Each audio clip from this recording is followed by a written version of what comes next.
Hi vinyl community, Dave with you. It's on a Sunday. Slight cold at the moment, so just excuse me if I'm sniffling a bit. But I've been meaning to shoot an update video for ages, and visitor. I've been meaning to shoot this for ages, but such an amount of stuff has built up over the last couple of months that this is my neighbour.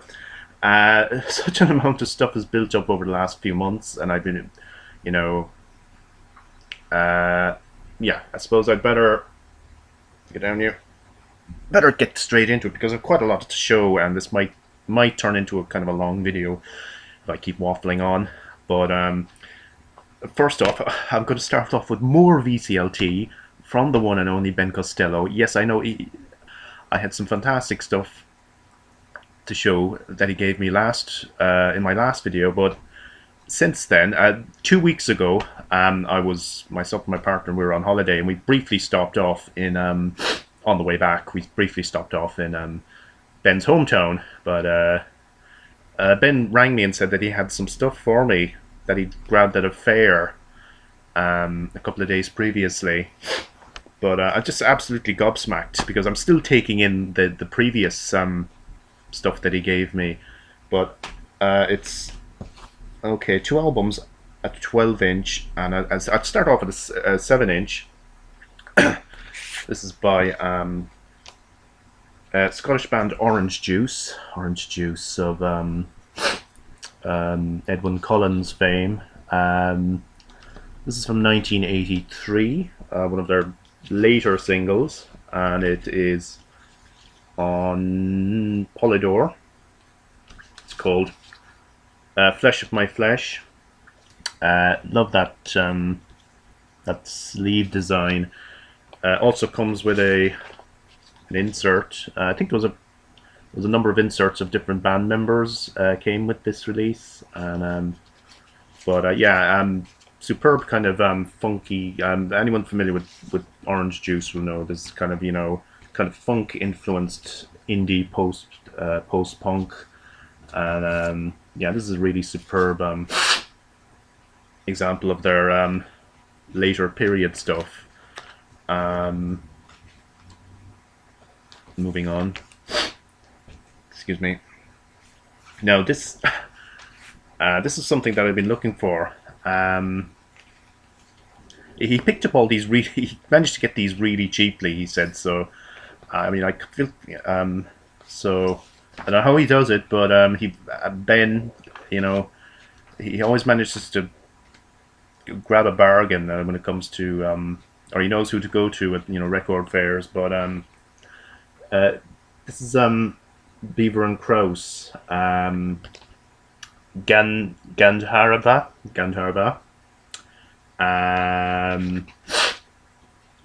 It was possibly their fourth album, and this is from 1971. Quite a more psychedelic kind of a feel to this than the only other thing I have by them is In a Wild Sanctuary from 1970. There's a slightly less electronic feel on this one. On side 2, it kind of goes into more full kind of electronic mode, but side 1 is definitely very kind of quite psychedelic with a wide range of influences, and it's on Warner Brothers on that green label. Yeah, so don't see them all about quite so much. This is a UK pressing. This is part of a massive haul of stuff, actually. A lot of you who are members of Vinyl Champions might have seen this big haul that Ben made at this fair. And this was just one of many superb albums that he managed to grab. They're all part of the one collection from. Excuse me. Sorry. And now the next. Okay. This is a rather interesting one from a band that I don't really see in the wild. Yellow Magic Orchestra. This is a 12-inch from 19. Was the UK? It originally came out in '79. This is the UK edition, which came out in 1980. Theme from The Invaders, Firecracker, Metropolis. I just love that that art there with that Space Invaders.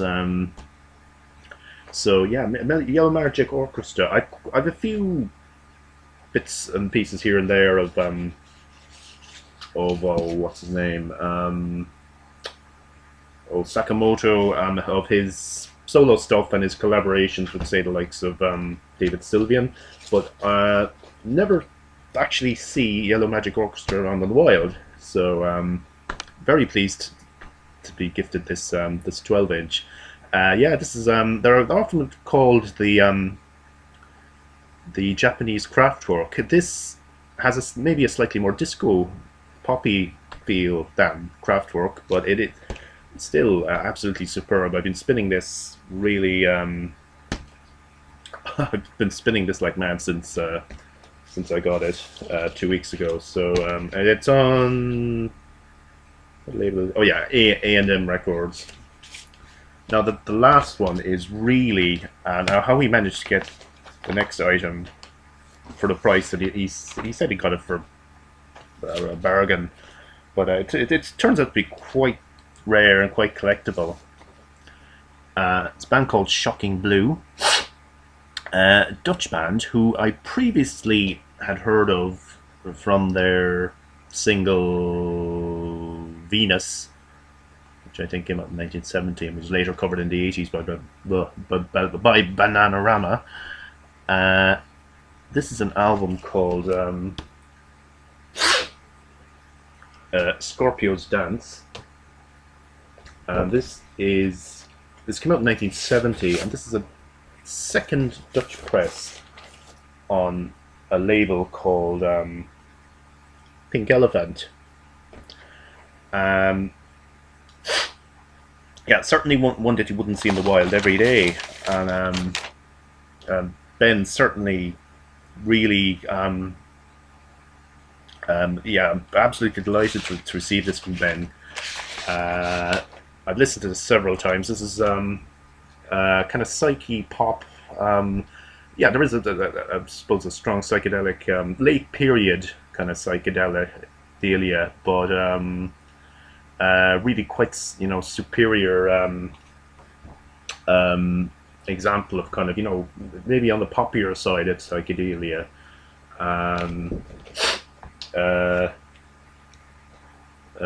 Three guys and a female vocalist. What was her name again?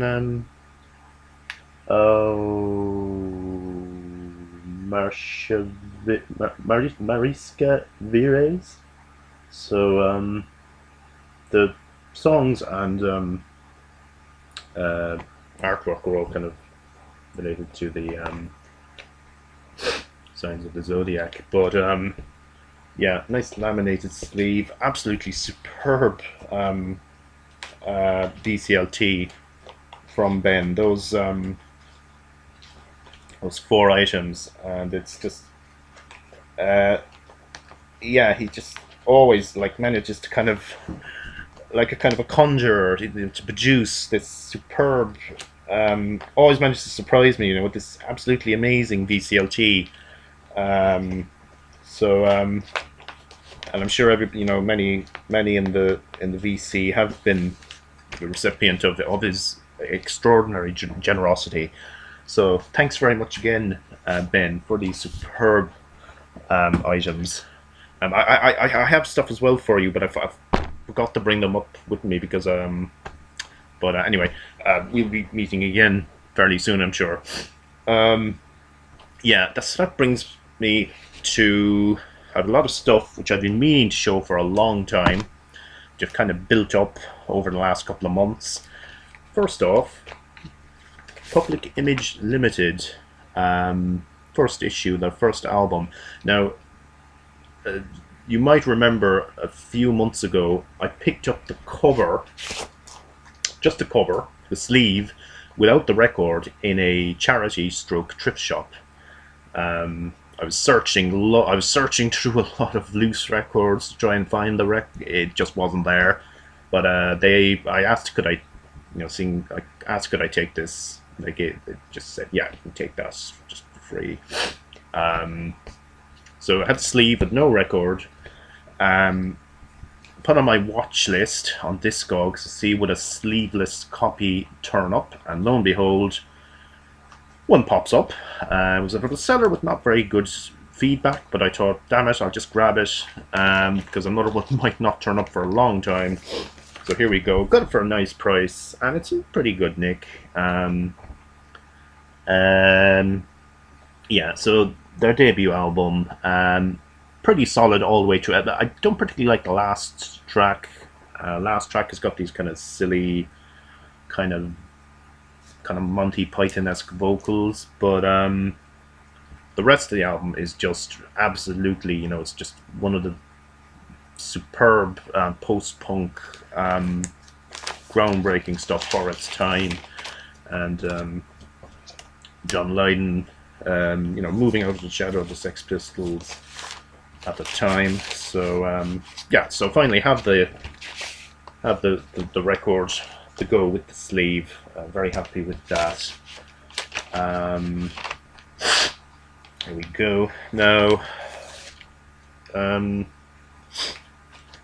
I'll just briefly show, well, another Discogs purchase, this is something that was on my want list for a long time, and I got this because I'd sold something online, and with the revenue on my PayPal account, I got this, the Wicker Man, the soundtrack to the classic folk horror movie from 1973. Soundtrack by Paul Giovanni. Soundtrack wasn't actually released until 1998, which is when this came out on the Trunk label. The Trunk label specializes in, it's a label that specializes in reissuing kind of obscure or forgotten or kind of, things like soundtracks and kind of weird stuff from the 70s and 60s and 70s and so on. So it was released on vinyl as well, but the vinyl the edition is a bit pricey, so I'm happy enough to have it on CD. For those of you who've seen the film, this is, the soundtrack is just as out there as the movie. A lot of weird kind of pastoral English folk, or British, it's folk, kind of weird, dark themes, and yeah, a great movie as well, for anyone who hasn't seen it. Very briefly, I'll just show a couple of cassette finds which I made in a thrift stroke charity shop. This is only 20 cents. AC/DC, Let There Be Rock. Original edition from 1977, and it's the Irish edition on Atlantic. So yeah, this is plays pretty well. It's a little battered, but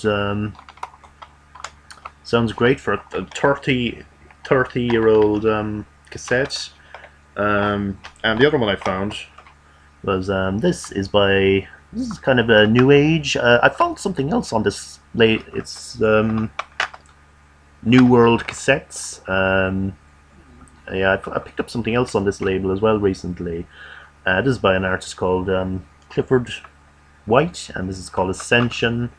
It's from 1985, and this is electronic new age music with a little kind of spacey, quite relaxing. Yeah, there's something else. It's there somewhere. But anyway, yeah, 2 cassettes for 20 cents each, a bargain. Moving on to the vinyl again. This is something I picked up in a second-hand record store recently. Now, somebody showed this on a Facebook group called Vinyl Champions, and I knew I'd seen the cover somewhere, and they were talking about this record and saying, I had a bit of a listen to it on YouTube and thought it was really intriguing. This is a one-off release called Pictures. It was actually released by 2 guys two British musicians who they were in a band called Freeze, Freez, and they actually had a few hit singles in the early 80s. Um, yeah, they had one really big hit single, IOU. It's a really very well known track. It was a big hit single, I think, in 1983. Anyway, they recorded this under the name Pictures, and now this is much more experimental. This is very dark, very very different to what they recorded as Freeze. The two guys, what were their names? Oh yeah, Andy Stinnett and John Rocca were the two guys. This was released on Editions EG, and I feel I have to show the inner sleeve. Just that mouth-watering array of Eno and Robert Fripp albums there, and you know, there's Quiet Son, and there's that one, No Pussyfooting. But anyway, moving away from that, this record itself, it's kind of it's a really strange one.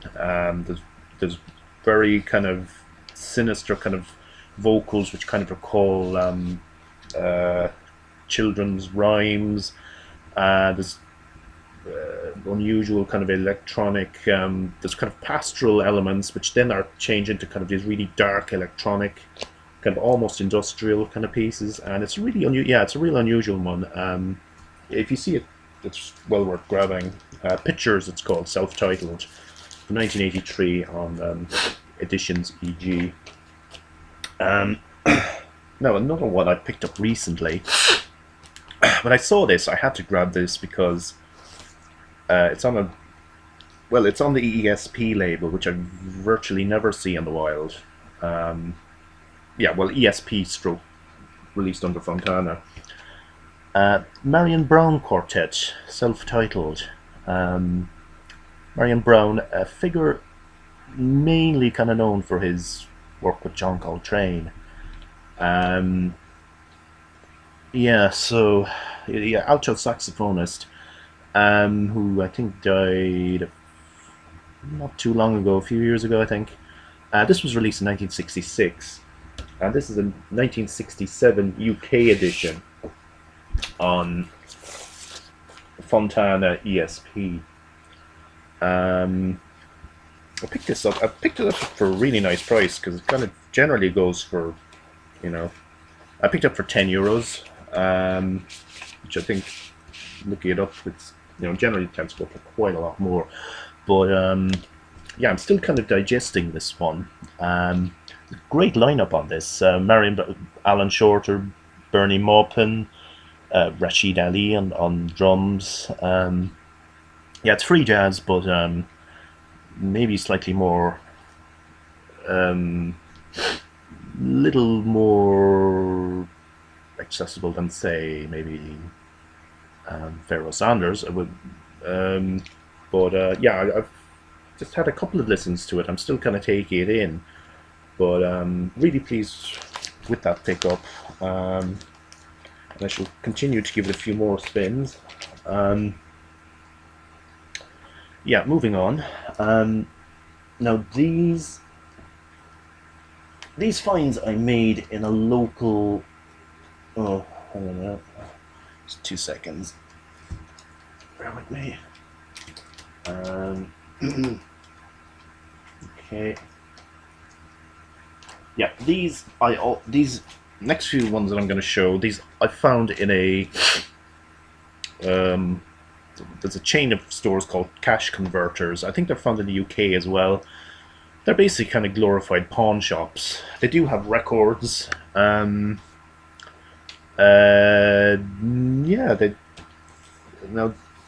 first two 12 inches. I got these for €1 each. Yellow.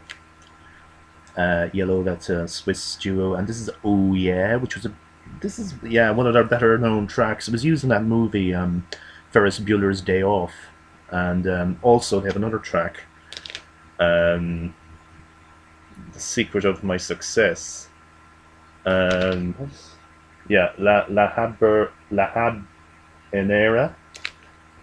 and yeah, this is yeah, most of you probably well, it's on Mercury. Most of you probably know this track pretty well. Ooh, yeah, it's probably it's got that. Or if you've seen the movie Ferris Bueller's Day Off, you'll definitely have. It's used very extensively in that film. This I also picked up for €1. Pete Shelley, Homo Sapien. Pete Shelley, vocalist with the Buzzcocks. This is a solo single that he released in 1981 called Homo Sapien. This is a superb example of electronic synth pop. It's a really catchy hit single, and it's one that it's really kind of, you wonder why it wasn't a hit single, but maybe that was because of the content, which is kind of veiled. It's kind of a veiled coming out for Pete Shelley, but it's a superb single. This is the 12-inch version. This is a dance version and elongated dance party dub mix as well on side 2. So get that for €1. Pleased with that. Now, next one was a little bit more expensive. Next 12-inch. Excuse me. Yes, The Cure. Love Cats. This was €4. They obviously, but yeah. Had to grab this, of course. This came out in 1983. Go on the Fiction label. This side 2. Oh yeah, it's kind of a special disco edition, which is works pretty well. But yeah, definitely seeing The Cure. Don't see them too often, kind of, at least on vinyl, showing up in the wild too often, so that is definitely worth grabbing. Now, an album which I found at the same location, I think this was €4 as well. Nick Lowe, Labour of Lust. This came out in 1979, I believe. Yeah, Nick Lowe was initially he was around before punk. He was kind of part of the pub rock scene in the UK, and then he signed with Stiff Records. He was one of the first artists on Stiff Records when they started up in 1976. This is kind of more new wave, I suppose. I wouldn't quite call it punk, but it has some superb, really catchy singles on here, like Cruel to Be Kind, which was a minor hit single, and as on Columbia. So there we go, Nick Lowe. Yeah, I think it had a different title. Oh, did it? A different title in America?